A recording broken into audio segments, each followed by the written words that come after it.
안녕하세요. 저는 올해 54세 남자이며 오래 다니던 직장을 그만두고 한적한 시골 마을에서 이장으로 살아가고 있습니다. 한적한 시골이긴 하지만 워낙에 대도시랑 거리가 가까워서 살아가는데 전혀 불편함은 없습니다. 저는 대도시에서 15년 정도 직장 생활을 했습니다. 사랑하는 여자를 만나서 결혼도 했지만 그녀는 오랜 암투병으로 세상을 떠나갔죠. 제 아내는 위암이었습니다. 위에 커다란 암덩어리가 있다는 말을 들었을 때 세상이 무너지는 것만 같았고 그런 그녀를 어떻게든 살려보겠다고 노력했지만 결국에는 세상을 떠나갔습니다.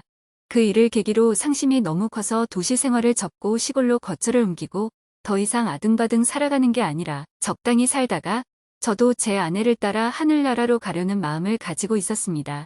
제 인생의 전부였던 그녀를 잃으니까 저도 삶의 의욕이 많이 없어지더라고요. 모으는 돈도 없이 그저 하루하루 간단하게 밥 먹고 산을 바라보며 시간을 보냈습니다. 하지만 도시 생활하면서 몸에 배어있는 따뜻한 태도가 어디 가지 않았는지 나이 많으신 어른들과 어울리다 보니 저는 많은 인정을 받게 됐습니다.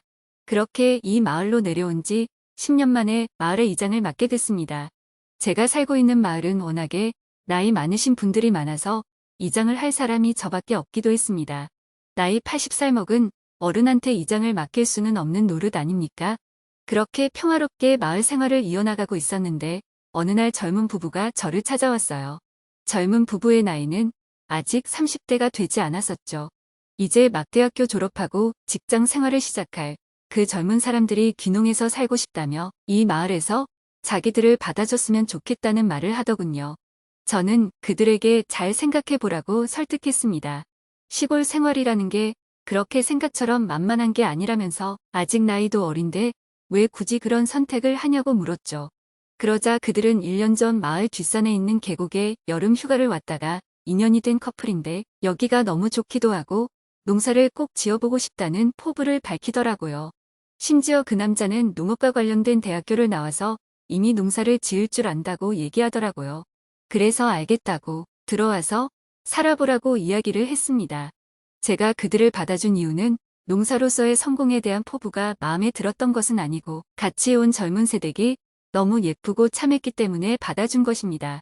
마치 제 아내를 처음 만났을 때 반했던 것처럼 그 세댁한테 반해버리겠더라고요. 하얗고 작은 얼굴에다가 새하얀 치아를 보이며 웃을 때면 아주 작고 귀여운 천사처럼 보였습니다. 그냥 젊고 싱싱한 그 상큼한 모습을 보이며 바람에 날리는 머리카락이 귀여워 보이더라고요. 게다가 키는 크고 날씬했기 때문에 그녀를 보면서 첫눈에 마음이 설레어 버리더군요. 훌륭한 여자였습니다. 그렇다고 결혼한 여자를 어떻게 해보겠다. 뭐 그런 마음이 있었던 게 아니고 쭈글쭈글한 노인네들과 어울리기만 했던 저로서는 너무나 신선하고 상큼한 딸기 같은 사람이라는 느낌이 들었습니다. 동네 어르신들 동의도 제가 수월하게 받아냈고 정착금 등 지원도 모두 해결해줬습니다. 요즘에는 귀농하면 동사무소에서 지원금을 주는 경우도 있는데 다행히 이 젊은 부부는 지원금을 받을 수 있어서 편하게 이사를 했습니다.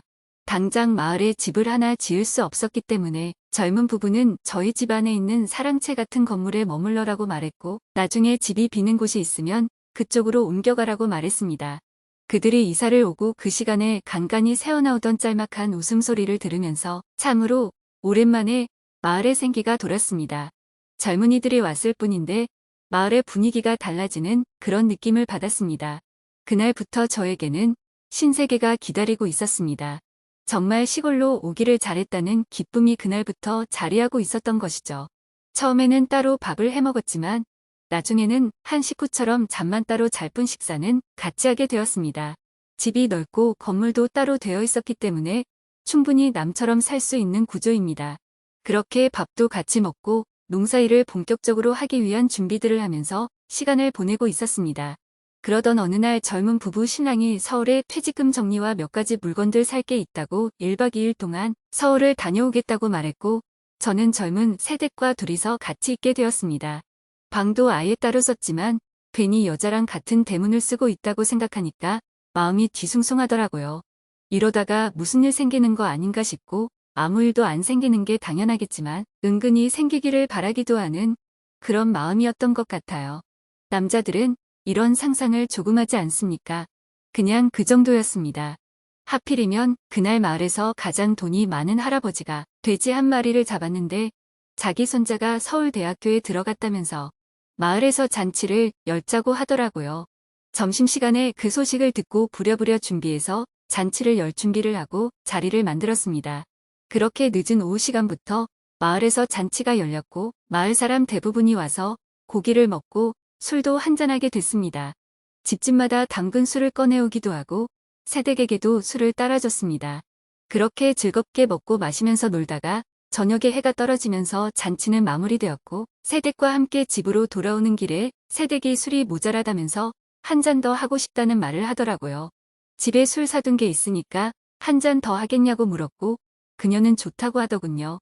그렇게 그녀와 함께 2차로 술을 마시기 시작했는데 술 기운이 돈 새댁이 저에게 이런 말을 했어요.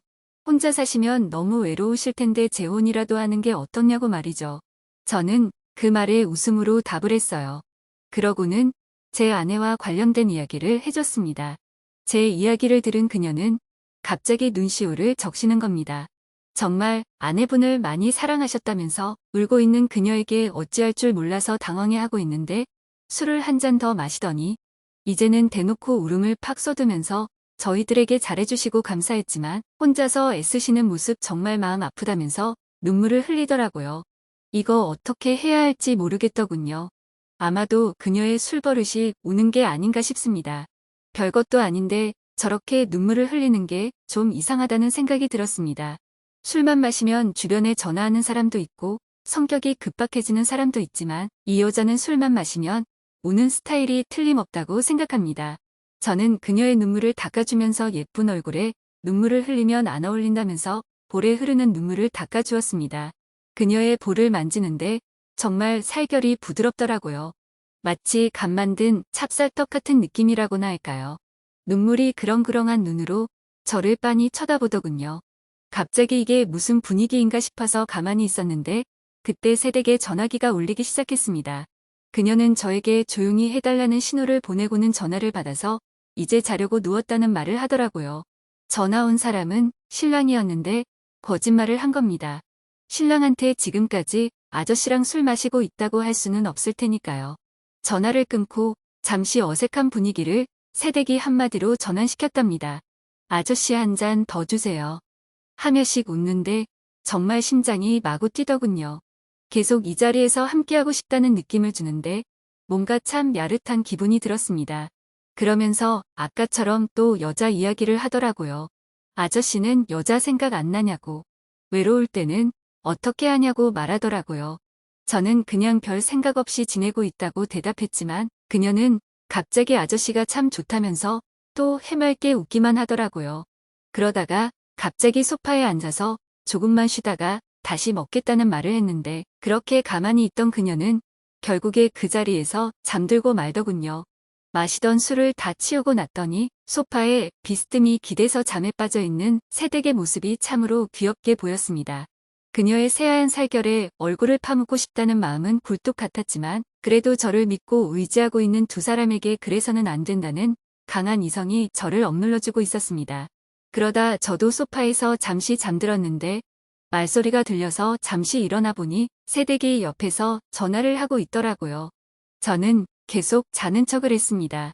같이 누워있는 이 모습이 뭔가 묘한 느낌이 들었고 갑자기 일어나서 자리를 옮기기도 망설여지더라고요. 그녀는 전화를 끊고 어느 순간부터 제 허벅지를 쓰다듬고 있었고 저는 그런 그녀의 손을 잡았습니다. 그때부터 저희 사이에는 정적이 흐르기 시작했고 누가 먼저랄 것도 없이 입을 맞췄습니다. 그녀는 기다렸다는 듯이 제 입술을 탐하기 시작했고 저희는 빠르게 옷을 벗은 후에 미친 듯이 사랑을 나눴습니다. 아직 입에서는 술 냄새가 풍기고 있었고 그녀의 숨소리가 제 귓가에 시끄럽게 들리더라고요. 부드러운 살결을 만지며 그녀의 샴푸 냄새를 맡았습니다. 그녀는 제 몸집마다 소리를 내며 저에게 정말 아저씨가 맞냐고 왜 이렇게 건강하냐는 말을 하더라고요. 그래서 저는 새댁이 너무 예뻐서 이렇게 딱딱해진 거라고 말했죠. 그렇게 짧지만 아주 강력하게 그녀에게 제 모든 것을 다 쏟아부었습니다. 잠시 후 땀 범벅이 된 그녀는 소파에 널브러지듯이 누워 있었고 저는 그런 그녀를 보면서 물을 한 잔 마시고 있었습니다. 그리고는 내일 신랑 오면 이런 순간이 앞으로 없을 거라고 생각하니까 갑자기 또 힘이 솟아나더라고요. 녹초가 되어 소파에 널브러진 그녀에게 다가가 저는 또 한 번 뜨겁게 그녀를 요리해줬습니다. 그녀는 기절할 것처럼 온몸을 들썩이더니 결국 사랑을 다 나눈 후에는 잠이 들어버렸죠. 다음 날이 돼서 곧 신랑이 온다는 연락을 받은 그녀는 저에게 아저씨 이제 어떡하면 좋냐고, 나 아저씨랑 또 하고 싶어질 것 같다는 말을 하더라고요. 그 일이 일어난 이후로 아주 가끔 있지만 남편이 서울에 볼 일이 있다며 올라갈 때가 있었는데 그럴 때마다 저와 그녀는 저희 방에서 뜨겁게 사랑을 나눴습니다. 아직 어린 나이라서 그런지 탄력이 장난이 아니더군요. 그리고 그로부터 1년 후 신랑이 집안에 문제가 생겨서 서울로 올라가야 한다는 말을 했고 저는 그 부부에게 작별 인사를 할 수밖에 없었습니다. 아주 가끔씩 서로 안부를 묻는다고 전화를 하다가 결국 너무 보고 싶은 마음에 그녀를 찾으러 서울로 갔습니다. 그녀는 서대문구 연희동에 살고 있었는데 저희는 동교동 삼거리에 있는 작은 카페에서 만났습니다. 우리는 주어진 짧은 시간 동안 너무도 아쉽고 안타까운 시간을 보내다가 결국에 헤어졌습니다. 그냥 남편이랑 확 이혼해버리고 아저씨랑 사는 거 어떠냐는 그녀의 말에 저는 아무 말도 할 수가 없었습니다. 아무리 이 여자와 이렇게 불장난을 하고 있어도 제 마음속에는 오직 하늘나라에 있는 제 와이프밖에 없기 때문입니다.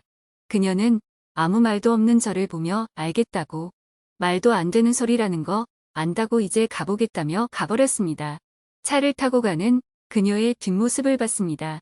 그녀는 결국 한 번도 돌아보지 않더군요.